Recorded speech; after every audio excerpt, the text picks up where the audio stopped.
Part 4.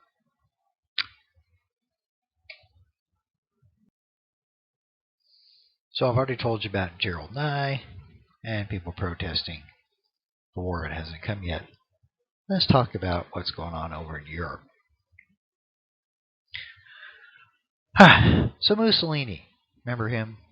In charge of Italy. Mussolini has these grand ideas, like the visual aids, the grand idea of kind of reestablishing Italy as a major world power. Think about it. At one time, the Roman Empire, based out of Rome in Italy, pretty much dominated most of the Western world, kind of ruled the Mediterranean. Okay, let me get my pen. Okay? So if you failed geography, here's Italy. Okay? This is the Mediterranean Ocean. Mediterranean Sea, I guess, actually is what it says here. Okay, and one time, the Romans pretty much ruled that whole area. And so, Mussolini has these grand plans that, to make Rome great again, basically. Okay, and so he's looking, for somewhere to flex his muscle.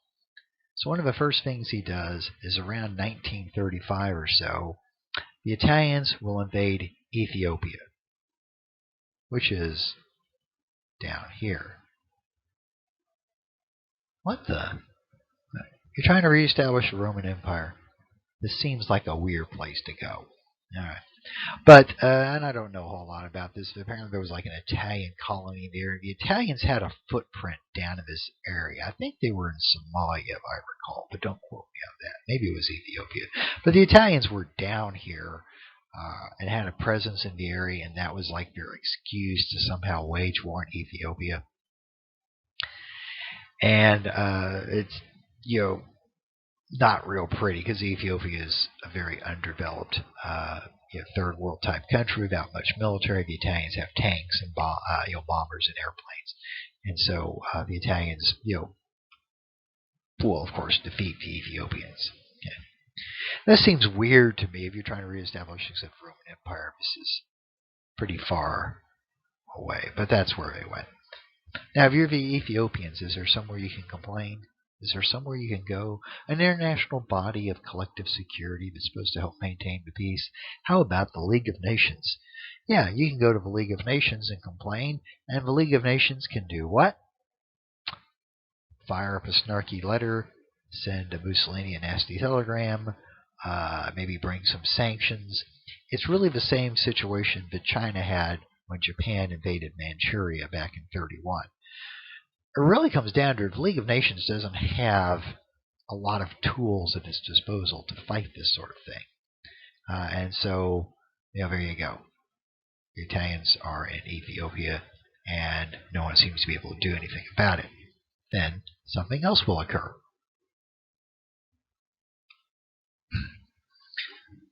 So the next act on our cavalcade of carnage involves Spain, which is here. Oh, hang on. Let's do some erasing real quick. Well, one nice thing about being forced online, I'm learning to do more things with technology. Spain. Okay, this involves this guy, Francisco Franco. Okay. Now, there's this civil war going on in Spain. It's like there's forces loyal to the king, and I think they've overthrown that, and there's other groups trying to crop up. And honestly, I know nothing about the Spanish Civil War, except it happened, which probably puts me ahead of the typical guy on the street. But the Spanish Civil War, Franco, who you see here, seeing a military thing, he's a fascist. Here's some generic pictures from the Spanish Civil War. Now, what happens is Mussolini and Hitler, because they share some ideological similarities with Franco, next thing you know, there's Italian and German volunteers, like the air quotes, volunteers, going to Spain to help support, take sides up in the Spanish Civil War. But what the Germans are really doing here is using this as a way to train some troops and try out some things. Okay, like there's a bombing of a city. Pablo Picasso painted painted an artwork about it. Now, of course, there's people on the opposite side. Okay, the Soviets, which of course is Russia and its assorted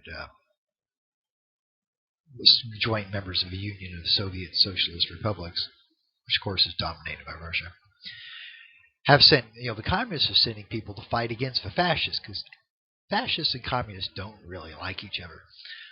So now there's communists fighting in Spain. So there's communists and fascists all fighting in Spain, and it turns into like this little proxy war.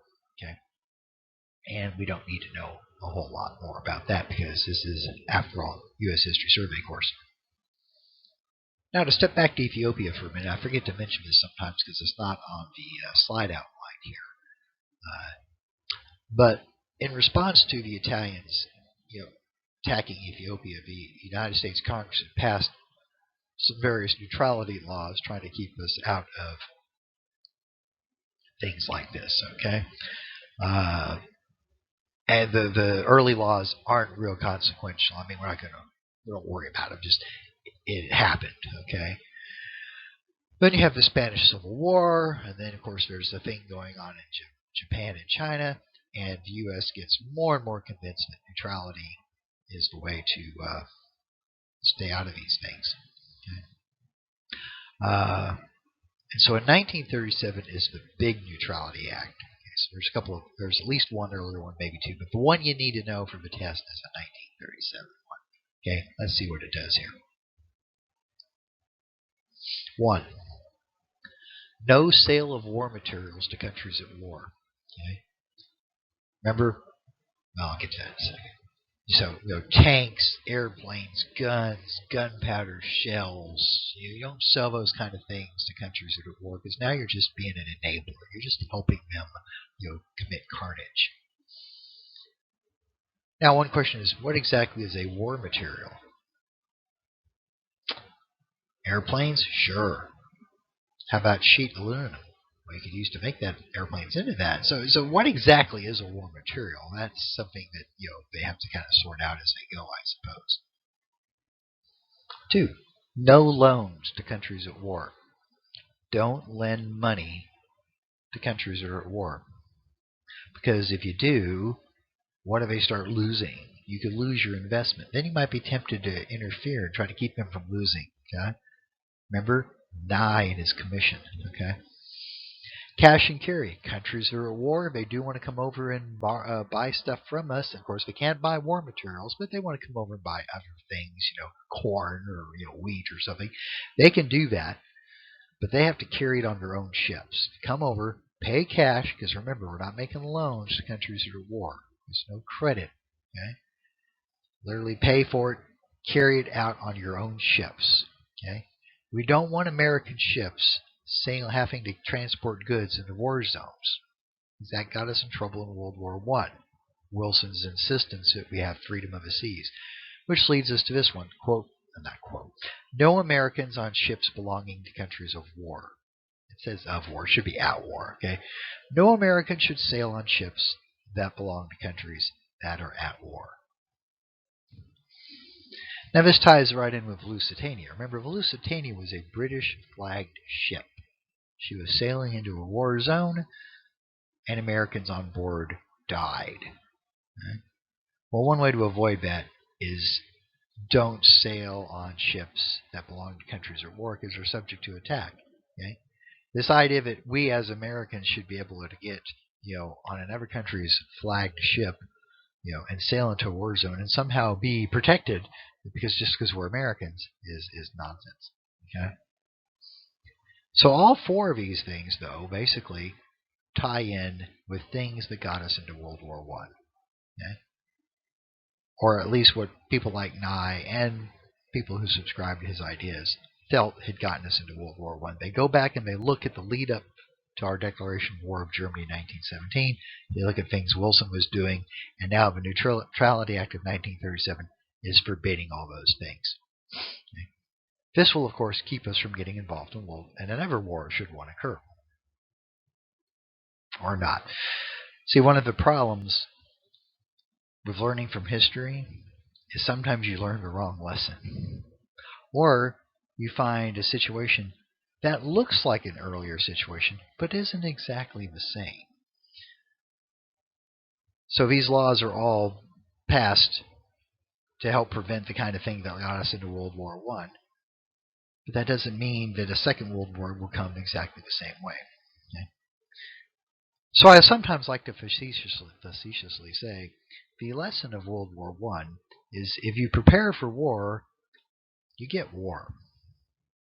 The lesson of World War II is if you don't prepare for war, you get war.